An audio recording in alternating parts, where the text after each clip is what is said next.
Santo Deus, nosso Pai, suplicamos-te, Senhor, no início deste culto solene, que o Teu Espírito, Senhor, possa estar presente no nosso meio. Que Ele possa também, Senhor, tocar cada coração aqui presente neste momento. Que o nosso entendimento possa estar sensível, Senhor, à Tua voz. Que o nosso coração possa estar aberto à influência da Tua palavra.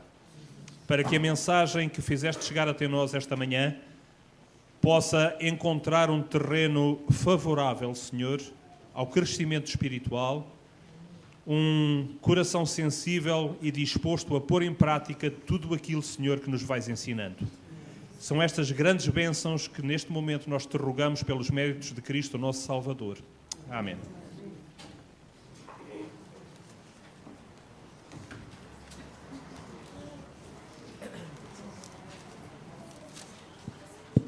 Quero dar as boas-vindas mais uma vez a todos os irmãos, que possamos estar sentirmos bem na casa do Senhor. Vamos começar o culto desta manhã entoando o hino número 16. 1-6.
Graças te damos, Senhor, por apesar de imperfeitos que somos, de pecadores que somos, tu nos dás, Senhor, a oportunidade de te louvarmos, Senhor.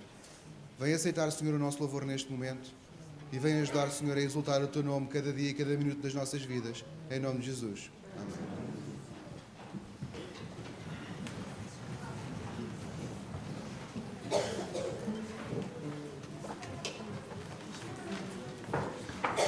Vamos continuar o culto desta manhã. Vamos louvar ao Senhor mais uma vez, desta vez com os nossos dízimos e ofertas. Vamos dar em primeiro lugar, lugar primeiro às crianças.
bem. Pronto, vamos desejar um bom sábado. Temos aqui tantas crianças à nossa frente, é uma alegria. A história que eu vou-vos contar hoje é sobre o rei Ezequias, que sentiu-se muito doente. Aqui quem é que já se sentiu doente? Pronto, por vezes acontece nós sentirmos doente e tu estás doente. Então, olha, vais saber o que é que a gente vai fazer quando estamos doentes também.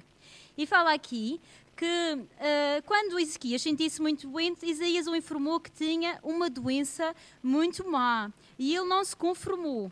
Então ele ficou a chorar e pediu a Deus que o poupasse a sua vida, tendo em conta que ele tinha sido sempre fiel a Deus. E Deus ouviu a sua oração e mandou Isaías ao palácio com a seguinte informação: daqui a 3 dias voltarás a fazer uma vida normal. Acrescentarei mais 15 anos à tua vida. E Ezequias perguntou se podia ter um sinal que realmente iria ser curado. Com resposta, Isaías apontou para o relógio do sol existente no jardim e explicou que, como um sinal, Deus iria fazer adiantar 10 graus a sombra ali refletida. E eu, por acaso, trouxe aqui, e não sei se vocês conhecem um relógio de sol. Nós temos aqui uma gravura com o relógio do sol. Não sei se vocês conseguem ver. Sim, muito bem. Tem aqui o palácio. Vocês veem aqui que está aqui 2 senhores, um é Isaías, o profeta, e tem também o rei.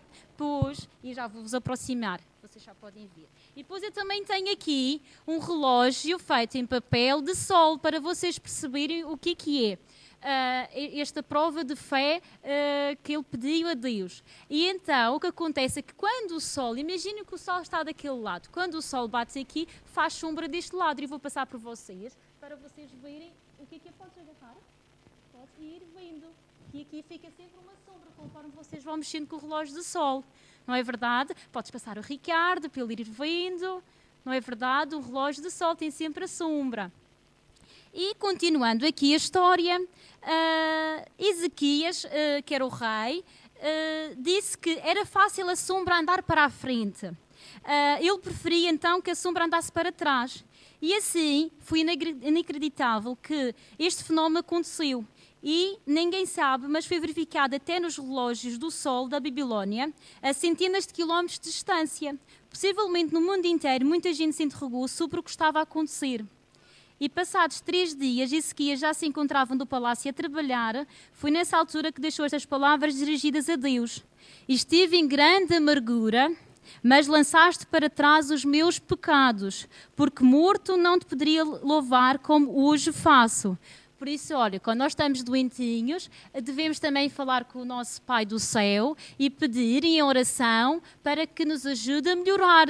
Aquele médico dos médicos, não é verdade? Obrigada pela vossa atenção e um bom sábado.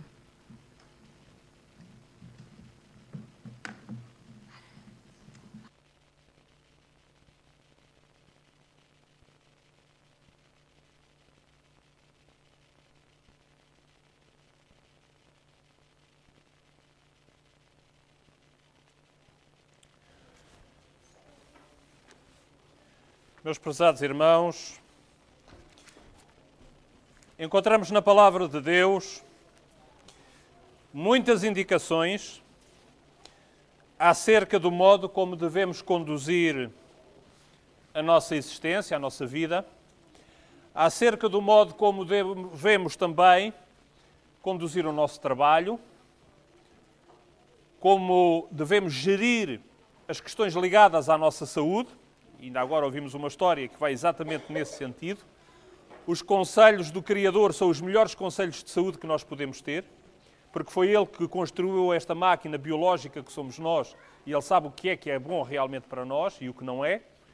Mas também encontramos na Palavra de Deus conselhos muito úteis acerca da maneira como devemos estar organizados e como devemos operacionalizar, digamos assim, as coisas ligadas à existência do povo de Deus, à existência organizada do povo de Deus.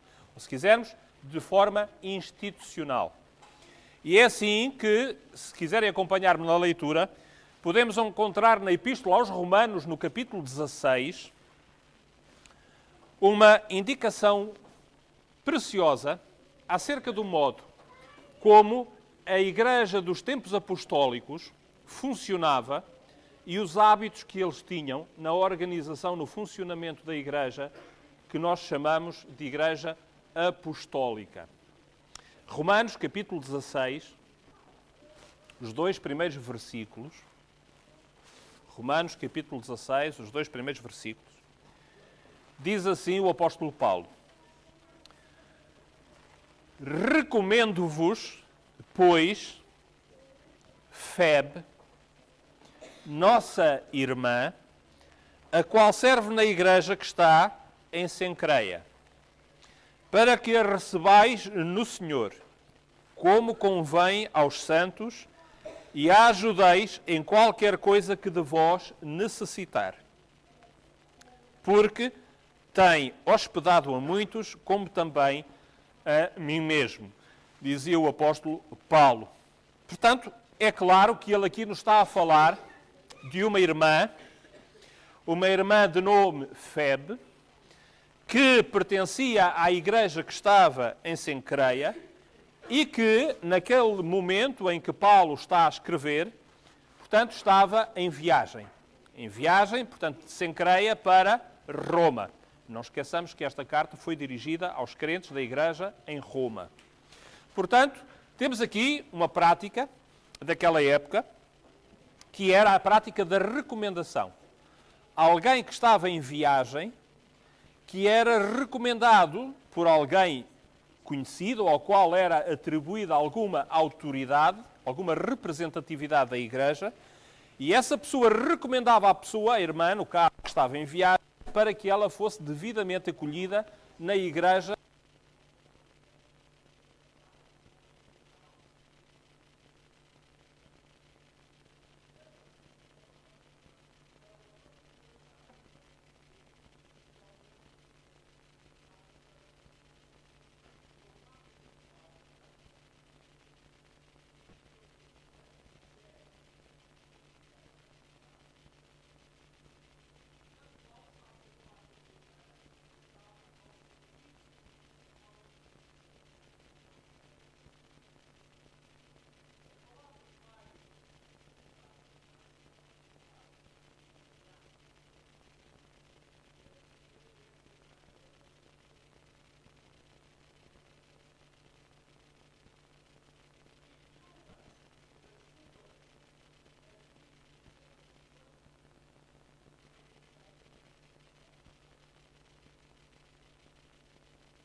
Tu chamas, Senhor, segundo a tua sabedoria e vontade, a cada um de nós para estarmos ao teu serviço nas diferentes funções da tua igreja. Chamaste cada uma destas irmãs para que elas se disponibilizassem para estar ao teu serviço, ao serviço do teu povo, na qualidade de diaconisas. E por isso, Santo Pai, neste momento nós queremos dedicar-te, Senhor, de um modo especial a cada uma delas para estas funções. Tu sabes, Senhor, as lutas que elas têm travado e que elas continuarão a ter pela sua frente. Os desafios, as exigências, às vezes também a luta contra os defeitos que a todos nos assaltam e que às vezes criam tensões entre nós. Por isso, neste momento, Santo Pai, nós te queremos rogar especialmente por cada uma delas.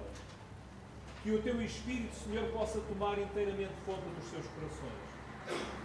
Que as possa inspirar de tal forma que elas possam estar sempre inteiramente disponíveis para ti, Pai. Para o serviço da tua causa e do teu povo.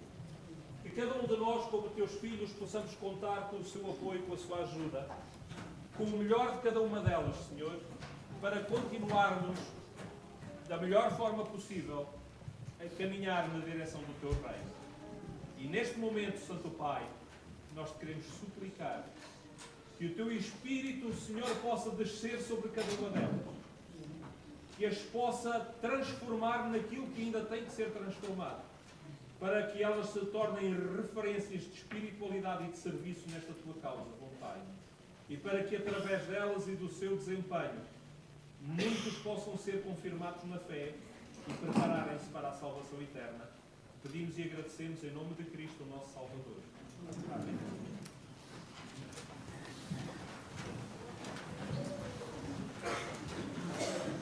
Temos às bastantes evidências que se chega até nós para podermos contar ao nosso Deus.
Prezados irmãos,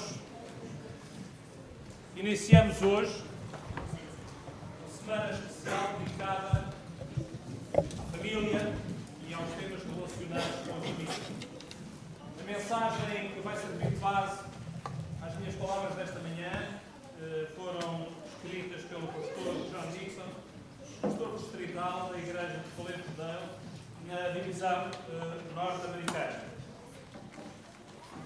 Daí que eu vou basicamente seguir a mensagem do pastor Dixon e introduzirei pontualmente alguns dos acréscimos que me parecem pertinentes em relação com o tema e com o desenvolvimento dado a este assunto.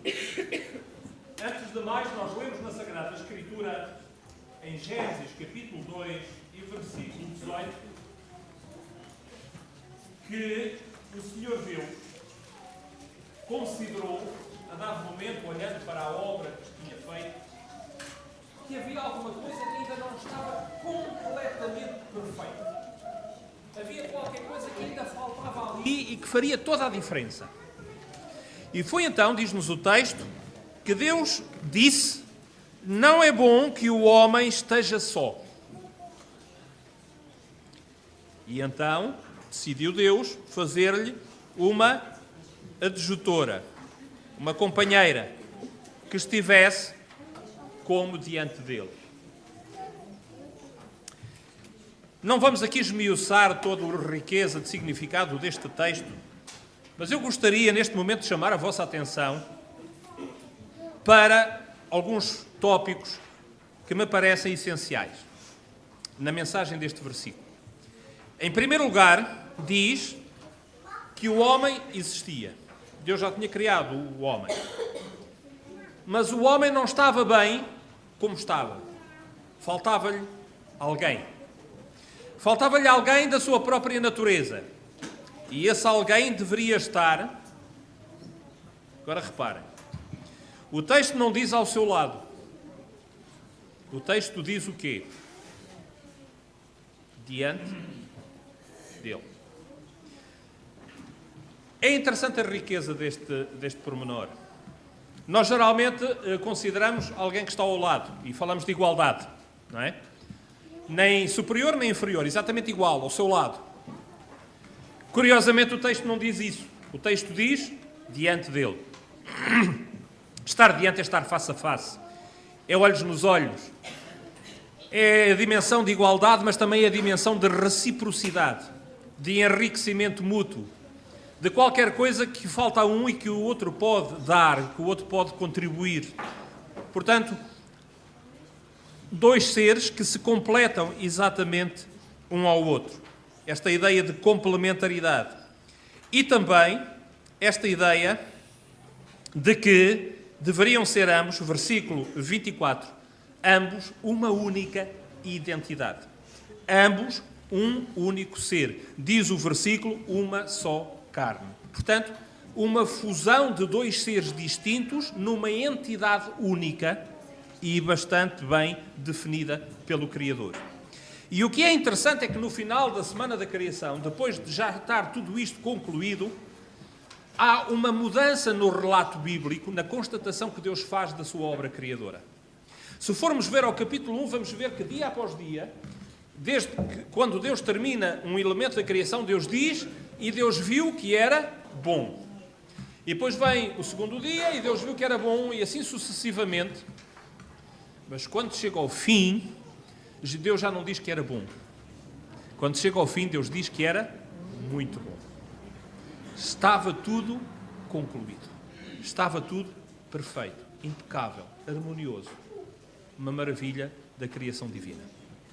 Meus prezados irmãos, não é pois de admirar que perante isto nós constatemos que o relacionamento conjugal, a relação entre homem e mulher, é o fundamento de todas as associações humanas.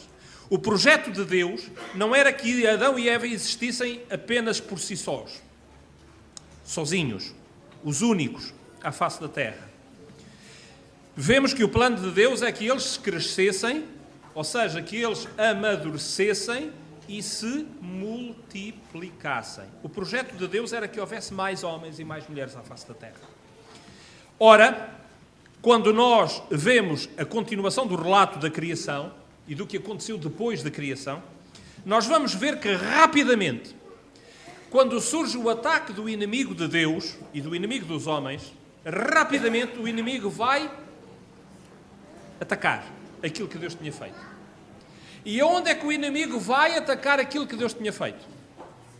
Exatamente no casal. Reparem que, quando nós lemos o capítulo 3 de Gênesis, nós constatamos que aonde existe a primeira mudança sob a influência do pecado é exatamente no relacionamento entre Adão e Eva. E isto é feito de uma maneira tremendamente clara no texto bíblico. Diz o texto bíblico que, depois que Adão e Eva provaram do fruto da árvore proibida, aconteceu uma coisa que mudou logo a tónica do relacionamento. Quando, pelo cair da tarde, Deus vai mais uma vez passear no jardim, Adão e Eva escondem-se. Ainda estão juntos, os dois. Estão os dois a fazer a mesma coisa, pela mesma razão. Estão-se a esconder de Deus atrás do arvoredo. E quando Deus pergunta onde é que vocês estão, porque é que vocês se esconderam, Adão fala. Adão fala e vai dizer algo que é extremamente significativo. Quando Deus lhes pergunta porquê é que vocês fizeram isso, porquê é que vocês comeram do fruto que eu vos tinha dito que não comessem, qual é a resposta de Adão? Foi a mulher que tu me deste que me deu a comer. Nesta resposta já não há harmonia. E logo a seguir, quando Eva é confrontada com a realidade, ela diz, foi a serpente que me levou a comer. A perfeição inicial, o perfeito entendimento que existia no primeiro casal, foi logo afetado pela influência do pecado. Este é um ensino claro, simples da Sagrada Escritura, mas para o qual nós devíamos dar uma atenção especial. Porque isto leva-nos facilmente a uma conclusão que é fundamental, que é das mais importantes que nós podemos ter enquanto homens e mulheres que pretendemos um dia viver a eternidade junto de Deus. É que o pecado, a primeira instituição que atacou, foi exatamente o casamento. O relacionamento puro e perfeito entre Adão e Eva foi o primeiro a ser atacado pela influência do mal, provocando neles uma divisão, uma separação, uma acusação, uma desculpa dizendo a responsabilidade não é tanto minha, mais do outro. No caso da outra, porque tinha sido Eva que tinha dado a comer. E Eva, seguindo o exemplo, seguindo o mesmo princípio, não, a culpa também não é minha, alguém me deu a comer, foi a serpente. Enfim, a culpa é sempre do outro lado. Isto é algo que é muito atual, meus prezados irmãos, e que se vê nas estatísticas. As estatísticas são números, são percentagens, são quantidades, são frequências, são uma série de coisas desse género. Mas as estatísticas trazem-nos mensagens que são mensagens muito sérias. Quando nós olhamos para as estatísticas dos relacionamentos conjugais, dos casamentos, a chamada taxa de divorcialidade também, nós vemos coisas que verdadeiramente nos deixam, ou que nos devem deixar alerta e preocupados. Por exemplo, o Centro Nacional para as Estatísticas da Saúde nos Estados Unidos publicou um relatório em 2002, diz-nos o pastor Nixon, predizendo, portanto, fazendo uma estimativa para o futuro, com base nas tendências atuais, portanto, isto dados de 2002 ou 2001, na pior das hipóteses, que 43% há perto de metade é 50%, como sabem, portanto, 43% está lá muito perto. 43% dos casais que se casam pela primeira vez irão divorciar-se dentro dos primeiros 15 anos. Isto é um dado que as estatísticas dos Estados Unidos apontam. E nós podemos dizer, bom, mas isso é nos Estados Unidos, nós estamos em Portugal, não é um problema nosso. Atenção, infelizmente, neste mundo global em que nós vivemos, aquilo que se passa nos Estados Unidos, mais cedo ou mais tarde está-se a passar em Portugal. E disto nós podemos dar muitos exemplos. Nós parece que andamos atrás dos americanos no melhor e no pior. O que quer dizer que, presumivelmente, isto também, mais cedo ou mais tarde, poderá vir a acontecer no nosso país, se é que não está a acontecer já. Depois, o Departamento do Censo americano, usando um modelo de pesquisa, apresentou estatísticas de 2004 e nessas estatísticas mostrava que os primeiros casamentos terminarão em divórcio dentro de 8 anos. Um estudo de 2002 apontava 15 anos. Um estudo de 2004 já falava de 8 anos. Vejam, portanto, qual é a tendência e com que força isto se vai acentuando. Devo-vos dizer que eu recordo-me quando, aqui há alguns anos atrás, fui convidado para apresentar uns seminários sobre o casamento, sobre a família. São seminários de família. Eu, na altura, estive a investigar um pouco as estatísticas do Instituto Nacional de Estatística, portanto, de Portugal, e já naquela altura, já lá vão aqui uns 6 anos, mais ou menos 7 anos atrás, as primeiras estatísticas que eu vi da chamada taxa de divorcialidade, até existe uma taxa para a divorcialidade, imaginem, apresentava já dados de Portugal nos 40 e tal %. E depois, de ano para ano, esse número vinha subindo. Portanto, imaginemos 43% à volta disso. No ano seguinte já era 44, 45, 46, 47 e a tendência é claramente de subida. Ou seja, é previsível que nos próximos anos chegasse aos 50%. E 50% significa que metade dos casamentos acabam em divórcio. Agora, se a isto nós adicionarmos as uniões que não são casamentos e aquelas que não entravam nestas estatísticas, vejamos qual é a situação. Neste momento, em Portugal, a taxa de divorcialidade ultrapassou os 50%. O que significa que há mais divórcios do que casamentos. A manter-se esta tendência, isto significa que qualquer dia nem sequer há casamentos. Ou pelo menos casamentos que durem muito tempo. Porque se há mais divórcios que casamentos, os casamentos acabam por, logicamente, desaparecer. Ou pelo menos existir durante muito pouco tempo. Meus prezados irmãos, porquê é que isto acontece? A explicação espiritual, a explicação teológica é que o inimigo está a atacar as famílias. E isso é evidente, é claro, todos nós sabemos isso e percebemos isso perfeitamente. Mas isto acontece porque, na prática, há qualquer coisa que está a acontecer. Nós não podemos explicar o fenómeno simplesmente porque há um inimigo que ataca os casais e os casais acabam por se divorciar. É verdade, mas não chega para nós estarmos conscientes dos problemas. Tanto mais que esse problema nos afeta a nós como casais. E nós não podemos dizer que os divórcios acontecem só fora do povo de Deus, porque infelizmente dentro do povo de Deus também acontecem. E se os recordes em Nacional estavam num ou 2 dias de casamento e a seguir divórcio, devo-vos dizer que dentro da Igreja Adventista, em Portugal, já aconteceu disto. Portanto, nem sequer o recorde está fora da Igreja. Dentro da Igreja também já aconteceu um casal que se casa e 1 ou 2 dias depois divorciam-se, membros da Igreja. Portanto, isto significa que há um problema e nós temos que olhar para esse problema de frente. E não chega a dizer, bom, é culpa do inimigo porque o inimigo ataca e acontece. Não. Há mais qualquer coisa. Como é que isto se traduz na prática? Como é que o inimigo ataca? Como é que as coisas se processam? Como é que as coisas acabam desta forma? Meus prezados irmãos, eu devo dizer que isto acontece porque, infelizmente, muitas vezes, e muitas, é apenas muitas, também há vezes em que não acontece, mas muitas vezes o que acontece é que nós não estamos atentos às indicações de Deus. E deixamos-nos levar por razões, por situações para as quais Deus nos adverte, mas às quais nós não damos a devida importância. E é por isso que as coisas acontecem. Se nós olhássemos para aquilo que os especialistas do casamento, da relação familiar, os chamados terapeutas familiares, que também já os começa a haver em Portugal, que tratam diretamente destas coisas e analisam os casos dos relacionamentos de casais e porque é que os casais são felizes nos casos e noutros casos não são e acabam por se divorciar. Se nós fôssemos ver porque é que isso acontece, há realmente alguns fatores que aparecem de um modo destacado. Esses fatores são importantes nós conhecê-los porque nós podemos estar também a ser, de alguma forma, influenciados por eles. E, portanto, temos que estar advertidos contra eles porque é através desses fatores que o inimigo trabalha e consegue as suas vitórias desfazendo famílias. Quais são esses fatores? Um dos fatores mais importantes para o qual a palavra de Deus, tanto a Bíblia como o Espírito de Profecia, nos aponta repetidamente, insistentemente, levantando a voz, num sentido bastante alarmista, é para o tipo de união que nós constituímos. Deus diz ao seu povo que não deve contrair matrimónio com alguém que não partilhe dos mesmos ideais da mesma fé.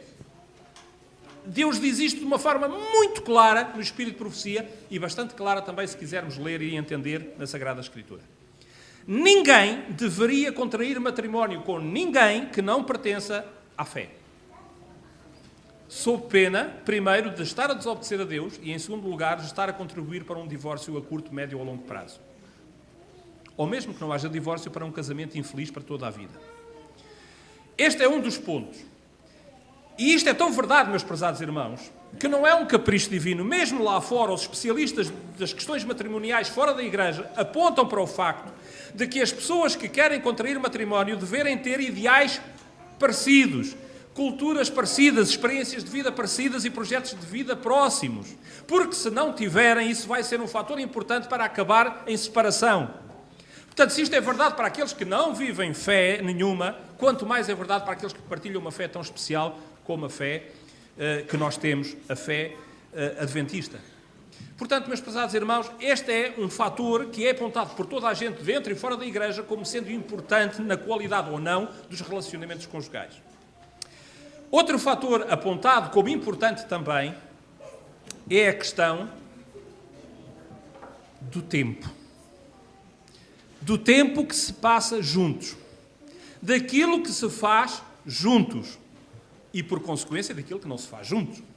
Por exemplo, quando nós vamos ao Gênesis, nós vemos que, a dada altura, a Eva se aproximou de uma árvore. Essa árvore estava onde? No meio do jardim. Portanto, reparem, a árvore estava acessível, estava no meio do jardim, não estava num canto, numa ponta escondida. Estava acessível, no meio. Ou seja, a igual distância, enfim, geometricamente falando, a igual distância de cada ponto do jardim. Estava mesmo no meio. Fácil acesso. E estava lá, sempre, presente. Mas Deus tinha dado instruções a Adão e Eva para não se afastarem um do outro. E se nós formos ler no Espírito de Profecia, nós vamos perceber um pormenor que aqui é extremamente importante. É que no momento em que Eva se aproxima da árvore, ela está distraída. E Adão não está ao pé dela. Houve um momento em que eles se distanciaram um do outro, e esse momento foi o suficiente para que, sem dar por isso, Eva estivesse próximo da árvore. E de repente ela olha para a árvore. E Adão não está ao pé dela. E Satanás aproveitou a oportunidade para começar a falar através de uma serpente. E nós conhecemos o resto da história. Esta é uma advertência bíblica, meus prezados irmãos, para a questão do tempo. E a pergunta é esta, para cada um de nós refletir. Quanto tempo nós passamos juntos com os nossos cônjuges? E depois, porquê? Quanto tempo passamos no trabalho? E quanto tempo passamos em família? Quantas atividades fazemos sozinhos e quantas atividades fazemos juntos? Isto é indicado pelos especialistas de família, que não são crentes, como um dos fatores mais importantes para os divórcios. Geralmente os casais que divorciam têm quase inevitavelmente a ver com este fator tempo. Ou seja, muito tempo no trabalho, muito tempo separados um do outro. É quase comum a todos os casos. Muito tempo longe um do outro significa que estão muito tempo sozinhos ou muito tempo na companhia de outras pessoas. Muito tempo sozinhos leva a uma constatação: falta-me alguém ao lado. Constatação de Deus em relação a Adão: falta-lhe alguém. Não está bem assim. Muito tempo sozinhos significa longe um do outro. Às vezes perto de outras pessoas e daí depois, etc, etc, etc. Portanto, todos nós compreendemos o que é que eu quero dizer. Qual é a solução? Mais tempo juntos um com o outro. O homem e a mulher precisam de estar mais tempo juntos. Deus, quando criou Adão e Eva no jardim do Éden, longe de qualquer influência de pecado, Deus colocou-os a olharem um para o outro. Um diante do outro. Porquê? porque eles precisavam de se olhar um ao outro, de encherem o seu pensamento um do outro. E ainda o pecado não tinha aparecido. Meus prezados irmãos, outro fator importante é os momentos de qualidade que podemos ter uns com os outros. O marido e a mulher precisam ter momentos de qualidade juntos. E os momentos de qualidade vão contribuir para que o amor não nasça, porque é suposto que já nasceu, mas para que ele cresça e se mantenha. Se não houver qualidade no relacionamento de um com o outro, mais cedo ou mais tarde vai haver concorrência. E disso não tenham a mínima dúvida. Vivemos num tempo em que é extremamente frequente haver concorrência no relacionamento conjugal. E todos sabem do que é que eu estou a falar. Seja de uma maneira, seja de outra. Se nós não tivermos tempo de qualidade, marido e mulher não tivermos tempo de qualidade para nos relacionarmos um com o outro, mais cedo ou mais tarde a nossa atenção vai ser chamada para alguém com quem supostamente vamos ter mais tempo de qualidade. E isso vai trazer problemas à relação conjugal. De uma forma que nós nem damos por ela, mas progressivamente vai se tornando mais forte, e chega a um momento em que Satanás nos vai colocar perante uma questão muito simples e tremendamente eficaz, que é esta. Mas, afinal de contas, estamos com aquela pessoa porquê? Não nos relacionamos praticamente. Não tenho os momentos mais prazenteiros, mais felizes, que mais me realizam com a pessoa com quem estou casado. Afinal, porquê é que eu estou casado? Se eu tivesse com outra pessoa, não estaria melhor? E assim, rapidamente, existe um divórcio emocional. E desde o divórcio emocional ao divórcio escriturístico, às vezes vai pouco tempo. Meus prezados irmãos, de uma forma ou de outra, todos os casos que acabam em divórcio passam por situações geralmente deste género. São estas as ferramentas que o inimigo utiliza para atacar as famílias. E é por isso que homens e mulheres, nós devemos estar particularmente advertidos, precisamente para não nos tornarmos vítimas destas situações. Nós podemos pensar que as coisas só acontecem quando nós queremos. Não é bem assim. Às vezes acontecem sem nós darmos por ela, e quando damos por ela já aconteceu. Porque nós somos muito mais sensíveis às questões emocionais do que aquilo que nós pensamos ou daquilo que nós queremos admitir. E quando o coração está conquistado, é complicado. É muito complicado. Daí que o casamento, daí que a relação conjugal, meus prezados irmãos, seja uma questão de investimento da nossa parte. Um dia, um membro de igreja disse-me uma coisa, falando destas questões de família, disse-me uma coisa que na altura me deixou a pensar e eu fiquei assim, não acho que seja bem assim, mas passados estes anos e depois de ponderar sobre estas questões, como tenho ponderado, eu cheguei à conclusão que esse irmão tinha razão. Muita razão. Esse irmão uma vez disse-me que amar é escolher. E quando ele me disse aquilo, eu confesso-vos que amar é escolher. Amar é sentir, é querer. Escolher parece demasiado racional, demasiado técnico, demasiado fruto da vontade. Eu amo porque eu quero amar. Mas é muito verdade. Amar é escolher. É escolher estar com aquele ou com aquela com quem decidimos estar. E passa por aí. A relação conjugal é uma questão de investimento pessoal. É uma questão de querer verdadeiramente continuar com a pessoa com quem estamos. Eu lembro-me uma vez, perdoem-me de eu falar nisto aqui num momento tão solene, mas compreendam a intenção com que eu o faço. Eu lembro-me quando eu era miúdo havia umas pastilhas, que eram as pastilhas pirata. Se calhar alguns com mais idade ainda se lembram dessas pastilhas pirata. As pastilhas pirata, houve uma altura em que tinham uns destacáveiszinhos a envolver a pastilha, que era amor é, e tinha várias definições. E eu lembro-me apenas de uma, houve muitas, mas eu apenas me lembro daquela que me ficou gravada e hoje percebo porquê, porque várias vezes falo disto. Na altura estava longe de imaginar que um dia fosse falar disso, ou que isso viesse a ser tão importante para mim como tem sido. Mas aquela definição tinha aquela carinha amarela, aqueles olhos, aquela boca a sorrir, não é? Que todos conhecem até da internet que ainda existe essa imagem, mas dizia amor é, e por baixo dizia assim: preferir os defeitos dele ou dela, não é? Consoante os casos, às virtudes do outro ou da outra. Ou seja, amor é preferir os defeitos de um às virtudes do outro. E, meus prezados irmãos, neste mundo tremendamente concorrencial em termos de relacionamentos em que nós vivemos, verdadeiramente amar é isto. É escolher estar ao pé de alguém que tem defeitos e prescindir da companhia de alguém que parece que só tem virtudes. Porque o inimigo o que faz, na prática, é, na cabeça da mulher e na cabeça do homem, pôr os defeitos do cônjuge.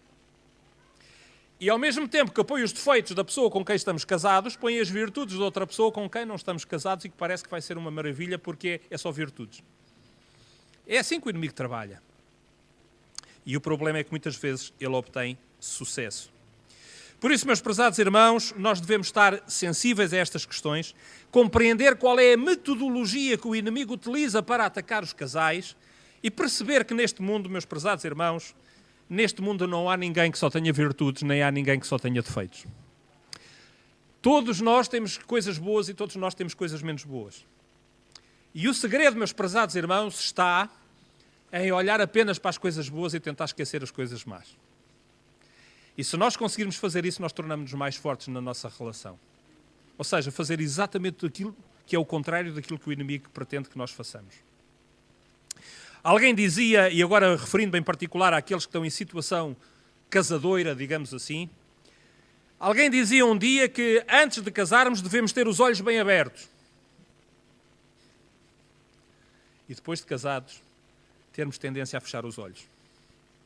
Porque se abrirmos os olhos só depois de casados, é muito complicado.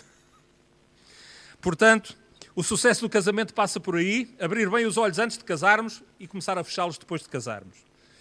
Porque depois de casarmos, perdoem-me a expressão, temos que nos aturar uns aos outros até que o Senhor resolva todos os problemas. Porque estar casados também é isto.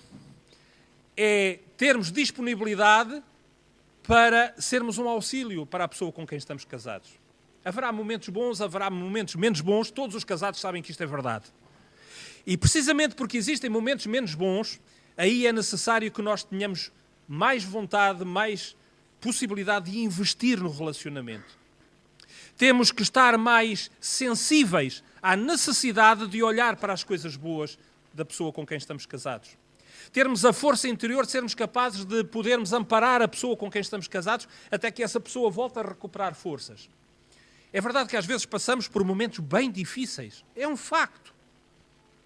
Mas também é um facto que quando casamos, casamos para a vida.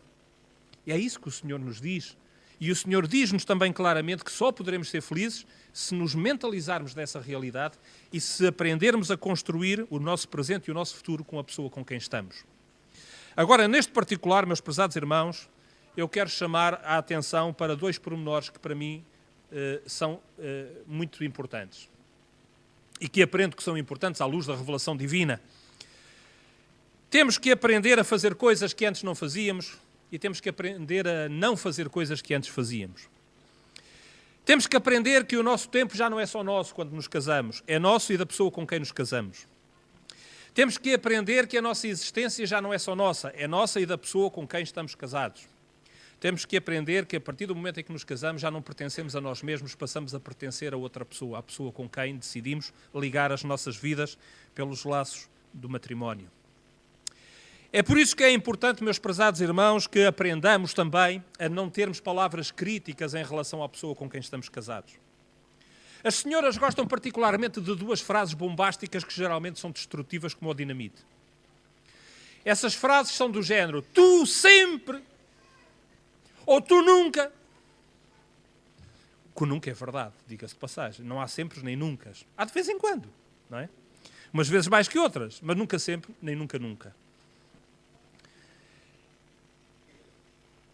Nós homens temos que aprender também alguma coisa. Temos que aprender a saber apreciar as nossas mulheres acima de qualquer outra mulher à face da terra. Temos que aprender não apenas a amá-las, mas a demonstrar-lhes que as amamos. As mulheres precisam muito que a gente constantemente esteja a demonstrar que as amamos. Precisam muito que a gente constantemente esteja a fazê-las sentir a mulher mais importante à face da terra. É verdade ou não é, senhoras? Para nós homens não é bem assim. Nós já dissemos uma vez, sei lá, há 6 meses atrás, que gostávamos delas. Para nós continua a ser verdade. Mas para as senhoras não é assim tão verdade se não foi dito hoje. Estão a perceber o que eu quero dizer? E amanhã continua a ser assim. Ou seja, todos nós temos que aprender a ir ao encontro das necessidades do outro. E quando nós não aprendemos a fazer isso, as coisas começam a correr mal. E nós já não nos sentimos bem. E começamos a pensar, será que foi a pessoa certa esta com quem eu me casei? Será que eu não devia ter feito de outra maneira? E aqui o inimigo começa a cavar o terreno para pôr a sua semente. E aqui começa o perigo no relacionamento conjugal. Finalmente, e para terminar, eu gostaria de realçar a importância de tudo o que eu vos estou a dizer e, sobretudo, a importância de um bom relacionamento conjugal para aqueles que são chamados a nascer e a crescer dentro dos nossos lares, os nossos filhos.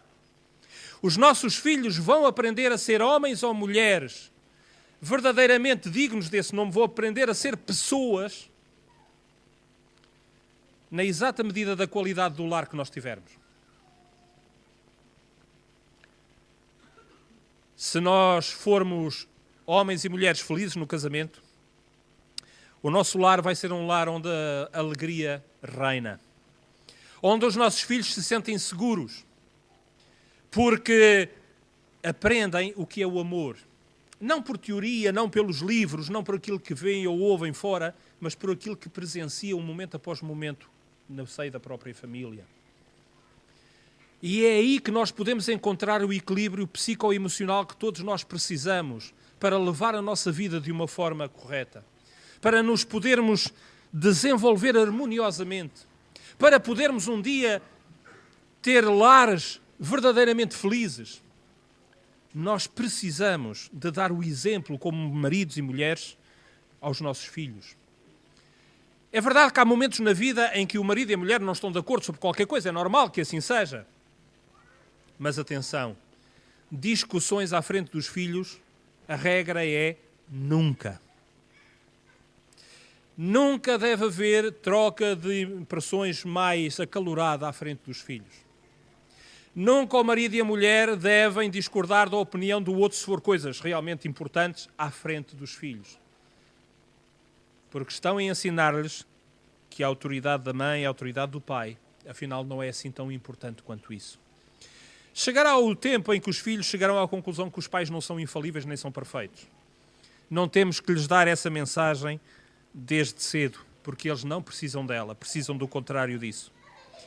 Finalmente, meus prezados irmãos, alguns estudos feitos a nível social e a nível da criminalidade têm demonstrado uma realidade apavorante. Muitos dos crimes que são cometidos, na origem, têm uma pessoa que teve uma infância ou uma juventude atribulada por questões familiares. Um casal que não vive verdadeiramente o matrimónio como ele deveria ser vivido é uma escola de criminalidade que vai dar os seus frutos na sociedade passado alguns anos. Esta é a triste conclusão a que vários estudos têm chegado nesta matéria.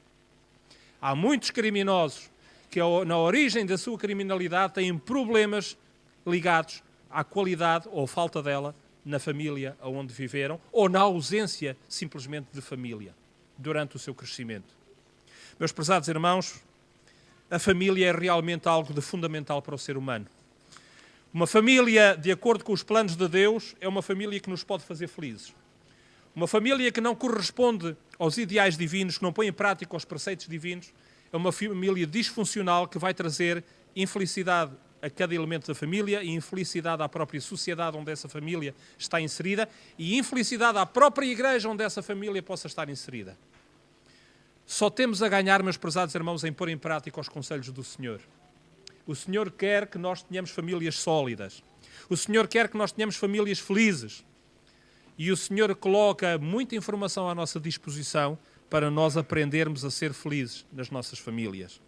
Que o Senhor nos ajude a todos a construirmos um presente e um futuro em que verdadeiramente possamos ser todos mais felizes, mais realizados, para a nossa felicidade e para a honra e glória da sua causa. E este é o meu voto e o meu desejo, e também o desejo de Deus para cada um de nós. Amém.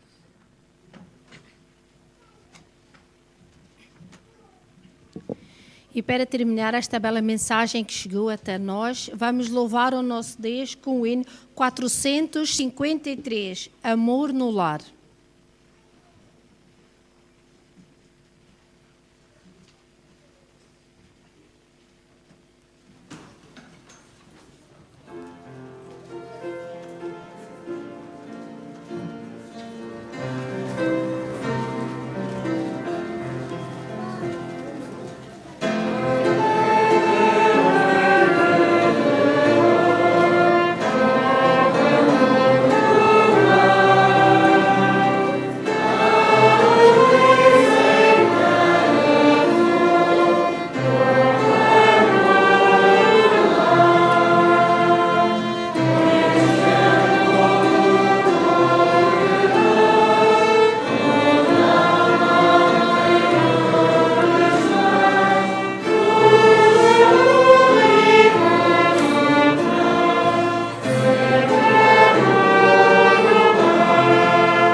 Graças te damos, bom Pai, porque um dia, Senhor, decidiste criar o casamento. Decidiste criar a família para nos dares as condições para nós podermos crescer e viver felizes, experimentando a cada momento as maravilhas do que é o verdadeiro amor. Ó Santo Pai, nós te damos graças pelas nossas famílias. É verdade que, mesmo afetadas pelas influências da sociedade, do pecado, das nossas próprias limitações, das nossas vontades, às vezes longe da tua vontade, mas nós te damos graças pela família, bom Pai. Porque ela existe, porque ela, apesar de tudo, continua a ser um amparo para cada um de nós. Porque é nela que podemos verdadeiramente estar mais resguardados de tanta agressividade, de tanto problema que existe à nossa volta. Ó Santo Pai, nesta manhã, neste momento, depois de fazer chegar até nós esta mensagem, nós te queremos rogar, bom Deus, que possas abençoar a cada família aqui presente. As famílias do teu povo. Que possas, Senhor, dar sabedoria, inspiração e força de vontade a cada esposa, a cada marido aqui presentes, para nós fazermos tudo o que estiver ao nosso alcance e debaixo da tua direção, para podermos contribuir para que as nossas famílias possam ser cada vez mais de acordo com a tua vontade, para que elas possam ser famílias onde cada vez mais nós possamos verdadeiramente estar felizes, meu Deus. Ó Santo Pai, te rogamos também por todos aqueles que não têm uma família de acordo com o teu plano, que os possas abençoar também, bom Pai, que os possas consolar, que os possas fortalecer também na fé. E para aqueles que estão em situação de constituição de família, nós te suplicamos que o teu Espírito seja redobrado sobre cada um deles, para que eles possam fazer as escolhas acertadas, para que possam ser felizes, para que possam contribuir para que outros venham ao mundo também eles num clima de felicidade, de amor e, acima de tudo, para que possam ter um lar que os ajude à preparação para a eternidade.